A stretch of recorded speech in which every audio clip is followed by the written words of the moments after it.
You are the most powerful person in the present moment. You're learning how to be better at what you do, and you're learning to be okay with who you are. Get yourself aligned with the powerful mindset of confidence, because you are projecting onto other people through invisible cords how you're feeling. Welcome to Be Bold Branding, where we discuss the power of differentiating yourself through your own unique story and standout personal brand. How many times has a fear of sales held you back from achieving your best life? To achieve personal and professional success, you need to know how to overcome the top 3 fears that hold you back from killing it in sales. In this season of Be Bold Branding, we're talking about changing how you're seen so you can charge what you're worth. So this topic is perfectly aligned, and that's why we have the perfect guest today, the money healer. Her name is Dr. Amanda Barrientez, and she's the founder of NFA, No Effing Around Money. She's here to teach entrepreneurs how to level up their money mindset so they can make easier money with less stress. Amanda, welcome to Be Bold Branding. Woohoo! I'm psyched to be on. Thanks for having me. Absolutely. You're one of our favorites, actually, mainly because I like not effing around with money too. You know what I mean? Like, I think that that's incredible. And I think that you've actually spoken at like my conference before and helped my salespeople. So listeners, you're in for a treat right here. And Amanda, before we dig into the 3 sales fears that are holding most people back, remind our listeners and viewers your story and what brought you to where you are right now. Yeah. Oh, I love to be here. Thank you for having me again. It's really fun. And, I'm thinking about when we start our entrepreneurial journey or any journey that has big breakthroughs, it usually starts with like that critical moment that you look back and you go, that was really hard to be in the middle of, but I'm really glad I went through it.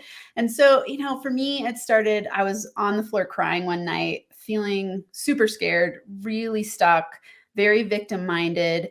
And I was looking around at my history and going, who did this to me? And really wanting to blame someone else. And I was pretty good at that. And all of a sudden I thought, wait, I'm the center of my reality. And so I had left my 15-year marriage having an affair. My next relationship wasn't working out. And so he had moved all of his stuff out. And so I was looking at this empty basement and going, oh my God, I don't know where I'm going to live. I can't find a place that I can afford for me and my 3 kids. I was already on food stamps. And I was crying and just going, I don't know what to do. And I feel really fortunate that in that moment, I sat up. So I was laying on the floor crying. I sat up and I had the thought, I got to do something different. I'm willing to do whatever it takes. And I really had no idea where that was going to lead me because, we don't always know the answers when we're at that quote unquote rock bottom moment. It's just that you make the declaration, you create a decision, and then you start taking action in that direction. And what came to me was podcasts because I was already super busy. And I thought, okay, I can listen to podcasts while I'm taking my kids to school and washing the dishes. And I started to listen, and everything started to saturate into my mindset and shift. And I started showing up differently with my friends, with my students, with my kids, even the way that I parented. And then I started to attract different people into my life, and it started to work. And then, the beautiful way that the universe works, I also at the same time, the department where I was earning my graduate degree had this departmental fallout that was all over the news, and professors were leaving. And I was like, oh my God, I don't think I want to be a professor anymore, which had been what I was on track for years. And I thought, well, all of these podcasts are done by coach type people. So maybe I'll just take the leap and be a coach. And so that's what I did. And I went 6 figures in that first year. And so, it was this really wild journey from food stamps to 6 figures. And then teaching everyone since then how to overcome their fears, their inner critic beat up, their self-doubts, all the things that keep them stuck from making easier and easier money in their life and their business. Man, I love that story.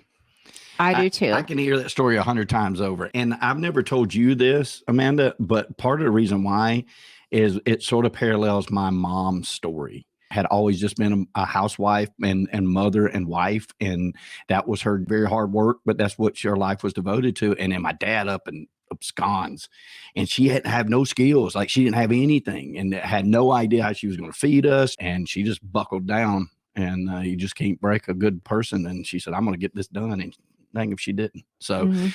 I've got a little personal tug to that whenever you tell that story, because I recognize, maybe even better than some that would be listening to this, just how like low that spot really is, and then to come Yeah. back from it so fantastically, and to have the knowledge that you do pass on to everybody that goes through your program, reads your books, and listens to your podcast. It's a definite need. Yeah. It sure Absolutely. is. Yeah, that feeling of sitting on the floor crying, realizing I don't know how much lower this can go, right? And something has to be done, and that common denominator is me. That's a realization that a lot of people never come to, because it's so easy to blame somebody else. It truly is. So I'm going to shift it for a second from the personal story to how we view sales, because sales has been something I've done my whole life. I started out selling vacuum cleaners door to door to pay my way through college. And then that turned into radio sales and media sales for 24 years. And then that, segued into what BrandFace is today. So the sales thing, I can tell you, is a great, great, great fear. People say that public speaking is the number one fear, and I disagree. I think it's sales. I think knocking on somebody's door and saying, It's you want to buy a frightening. vacuum is Yeah. like, got to be in the top 3 scariest things ever. I needed to eat, right? I needed to pay for tuition somehow. And I didn't want to go back home, right? And they say, the ability to move away from pain is far greater than moving toward pleasure when you make a big decision like that in your life, right? Yeah. Oh, yeah. So I know you talk a lot about the 3, and there are lots of fears, I know, but the 3 main fears that hold us back from sales, or 3 main sales fears. Can you talk about that just a little bit? Because I know a lot about that. Oh, yeah. I The know, we pain that goes all with it. do. Yeah, I Yeah, think I love that you said that, one of the greatest fears is speaking. It's similar to selling, right? it Like, it's is. all an art of promoting yourself. And Mhm. it's terrifying. It can be. And I always define fear as the future expectation of awful results. And because what That's it good. is completely made up in your mind, right? It's not happened yet. It's a future projection of something that you're creating a bad story in your mind where you're going to get awful results. So in the case of sales, it would be you sitting there thinking, I'm going to get the top 3 that I like to describe: your fear of other people's judgment. And number 2 is fear that you're not good enough. And number 3 is fear of rejection. Okay. Now, all of these are made up in your mind. So when you're sitting there worried about other people's judgment, it's you playing out a story in your mind, thinking of the interaction you're going to have selling something to somebody, and that they are going to judge you negatively. And it's important to think about where this comes from. Usually, you can scan your history and look and see somewhere in your history, you have a memory of a sales experience that was negative, and now you've implanted that into your mind and then projected it onto your future and go, I'm going to show up and be that sleazy salesperson, or people are going to think I'm a sleazy salesperson. Right? That's exactly right. Well, that's what happened to Yep. me. Now, I'm not sure if they thought I was a sleazy salesperson, but probably so, because honestly, when I first came into the radio industry, I was knocking on doors with bigger money behind them, right? And so they slammed the doors in my face sometimes, literally every time I turned around, because I was young, and being Yeah. young, you automatically, it's the expectation is you don't know what you're talking about. Hey, if you've got tickets to the game, or if you're going to bring me a free lunch, you can come in, but otherwise scat. Right. And so that's where a lot of BrandFace really kind of came to the surface, because I realized at that point in time, if I was going to be seen differently, I had to change the way I presented myself. And I Mhm. think that's a lot of your message too. It's like if you're thinking those negative thoughts, you're thinking about things that haven't even happened yet in a negative way. It's best to prepare and position yourself differently to think, hey, this might actually happen. Yeah, because just as easily as you can be daydreaming, well, nightmaring about the future expectation of awful results, you could also be, I like the opposite of is flow. So it's faithfully looking for opportunities to win.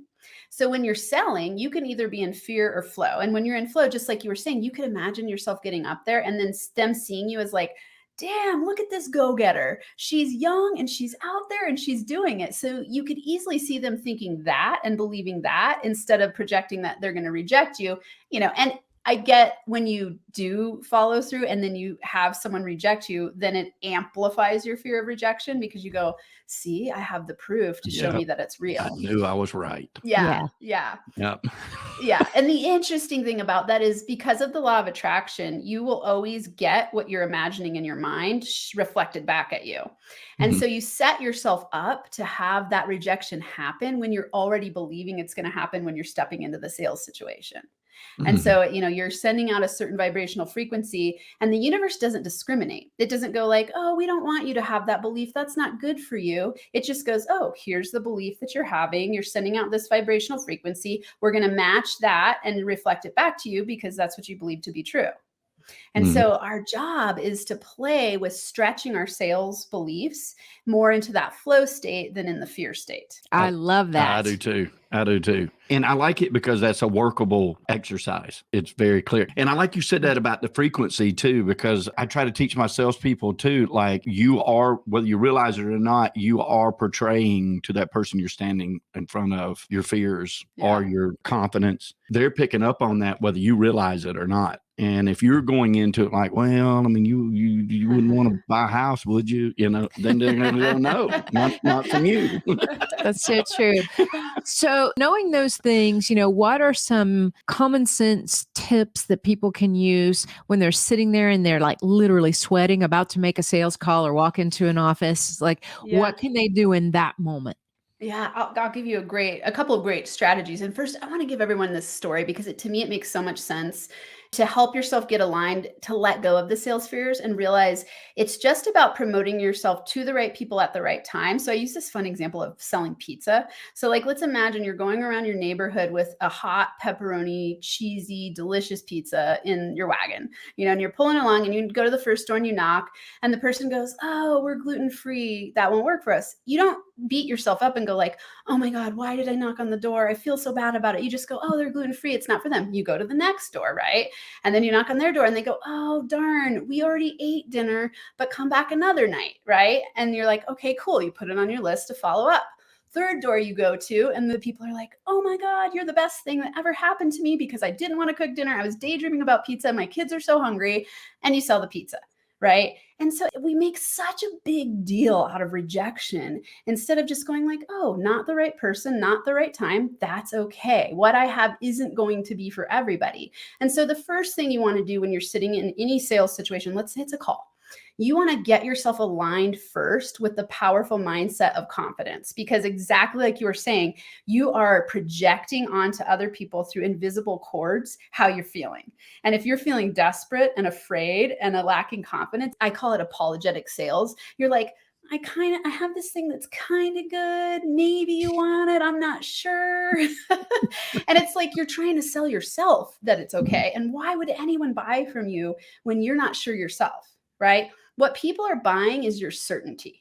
They're buying your Love certainty that. that you have a solution for them. And so the first thing you want to do before you even enter into the sales moment is to imagine the best outcome possible happening. So you want to get yourself aligned energetically so that what you're sending out and projecting is a confident experience and a confident feeling. And you want to see the most awesome thing happening. So think to yourself, like, what is the best circumstance or outcome that could possibly happen from this interaction? Write it down, meditate on it for like a minute. I have people do this before. I have a 5-step process. I just like walk them through, like, get aligned, imagine the best thing happening. What are 10 benefits to that person of you having this interaction? So you're creating win-wins. Then how do you show up confidently as that person? And what are all the things you can drop and let go of in terms of fears to have a really powerful conversation? Man, that's a good exercise. Yes, it is. Yep. And it does get you into that mindset because, it's very similar to building a brand. When you do those things, you're creating the way you want to be viewed, right? Mhm. Because 98% of people meet your brand before they meet you.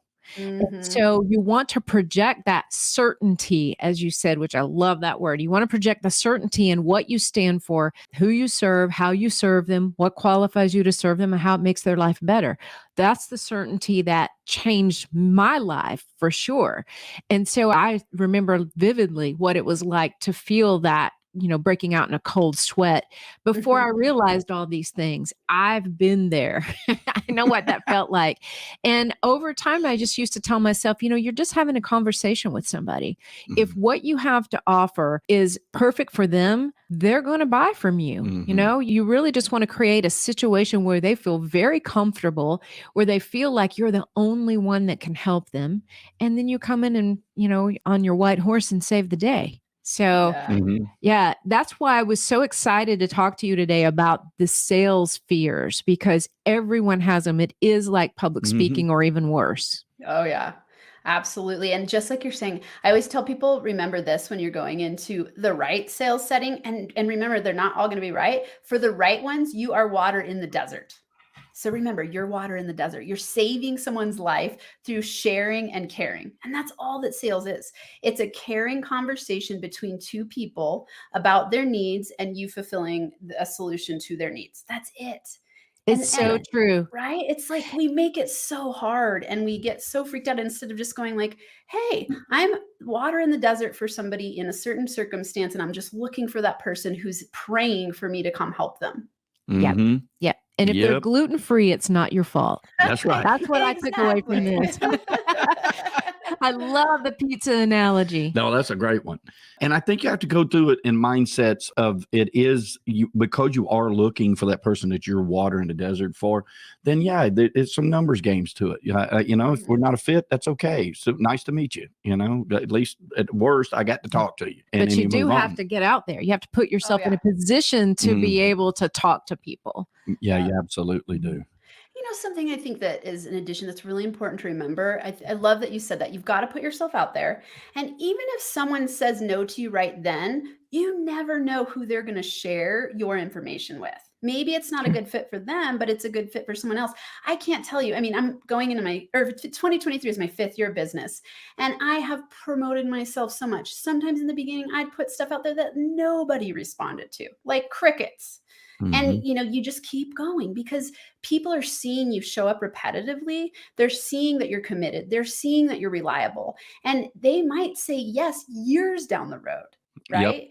Maybe they went from gluten-free to being, now I'm not gluten-free anymore. Or who knows what the situation is. You just want to know you're planting seeds for future success. And that takes the power of presence. I love this idea of you are the most powerful person in the present moment. So I always tell my people, I let go of past regret and future fear and step into the power of presence. Because in the power of presence, you can just be with the person that you're quote unquote selling to. You care, you ask questions, they share with you, you share your solutions. It's that simple. They might say no, not yet. They might say never. They might say go away. That's all okay, because no matter what, you are learning through even getting quote unquote rejected.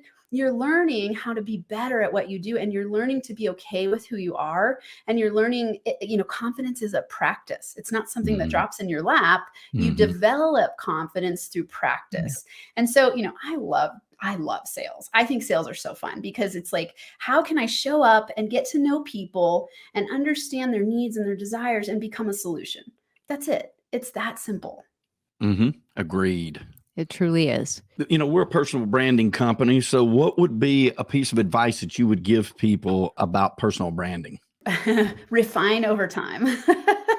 It's like discovering a gold mine and discovering like your gem. I do a lot of zone of genius work. So to me, your brand is your discovery of your zone of genius. And then, I love brand work because what you two do is amazing. It's distilling it down to what is it that attracts people to you easily. And I don't think that's something that happens overnight. It's conversations, it's practicing, it's putting yourself out there, it's knowing the pain points of the people you work with. And the work you two do is helping people discover that more quickly, because it can be quite a process, we'll say. It's like it's hard to see your attractive qualities sometimes because it's so in your head and you don't know exactly what other people are vibing with. And so to me, it's a discovery process that takes some time. And it's one of the most fun things you can do, I think. Yeah, Absolutely. agreed. In our life, in our history, mine and Tanya's, I hired her to be my marketer for a real estate company. And I did not realize that she had no intention of teaching me marketing. She was teaching me branding from day one. And what I loved about it was I was amazed at how much digging she did at the business, at me personally, at what brought me to that location, how I ended up being there, all of my past experiences, everything. She like dug, like I spent some time on the couch, and she brought out that persona that became my brand and then effectively made the company, because it is important and you need to know who you're talking to. It makes those conversations so much easier when you're doing those calls, when you're doing that sales, when you know on the other end of that who you're talking to, and especially if they have been attracted to you already. Absolutely. It's huge. I think branding as a business owner is everything. It's like people are buying into that brand, and selling gets so much easier when you have a powerful brand, because people are coming to you because you're so clear on what you stand for. And when you have that clarity, it's like an attractor magnet, because people go, oh, I know exactly why I'm coming to you, because you already have that powerful brand built that just draws people to you for those very specific solutions. Yeah, very, very true. Okay, we ask all of our guests this one question, Amanda. If our listeners have the freedom to visit anywhere in the world, which place would you recommend that they visit and why? That's a fun question. You're going to laugh or not. I would say visit the inner depths of your subconscious. I love it. I love it. I like it. I love it. It's the first time anybody's answered that way. Like we've had all kinds of crazy answers to it, which I love, but I love that. Yeah, I do too. I do too. Most people don't take the time to go there, and it's where all of the answers lie, because everything that you have in your subconscious mind is what's creating your outer results. And so take the time, like block out a vacation to dig into yourself and get to know yourself really well and watch your world radically transform. I could not agree with that more, actually. That takes the cake for the best answer yet. Nice. Because you do have to do that. I do that all the time. Like Tanya and I will absolutely take time to just ponder it, like for a second, and just do that digging in your own mind about what needs to happen next. And there's much clarity in it. So I like that answer a lot. That's a good one. So what's the best way for people to learn about you or contact you, Dr. Amanda? All things NFA money. So as they said, it stands for no fooling around money. That's the PG version. So if they go to my website, nfamoney.com, all kinds of connections there. I just released a new book, which is so exciting. It went international bestseller. So it's called I'm a Money Magnet. So they can order it on Amazon or just go to I'mAMoneyMagnetBook.com. I actually just changed it to where it comes with a free course. Like there's awesome stuff in there. A lot of what we talked about here will help you break through your unconscious money blocks. I have a podcast called the Woman Entrepreneur Podcast. Super fun. I do biz breakdown sessions and solo casts and all kinds of cool things to up-level your money vibe. So yeah, all things, they can find me nfamoney.com. I love that. And I'm going to be getting that book, by the way. I saw both of us. I just happened to be in Tanya's office earlier and saw an email exchange between y'all, and I had that on there. And I told Sydney, we got to get that book. So, yeah, I'm excited. I've been it. getting great feedback. It's actually so much more in depth than I thought it was going to be. It has the top 30 money-making mantras with over 100 journaling questions to help you tap into your unconscious money beliefs. And so really powerfully transformative book. So yeah. And I can tell you, having known Amanda as long as we have now, this is her second time here. And she also spoke at one of Michael's annual Think conference for his top agents. You need to listen to Amanda. You need to get the book.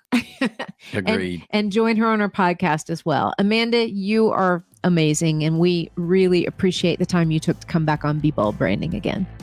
Awesome. Thanks for having me. Brought to you by BrandFace, the only comprehensive personal brand building system across the globe.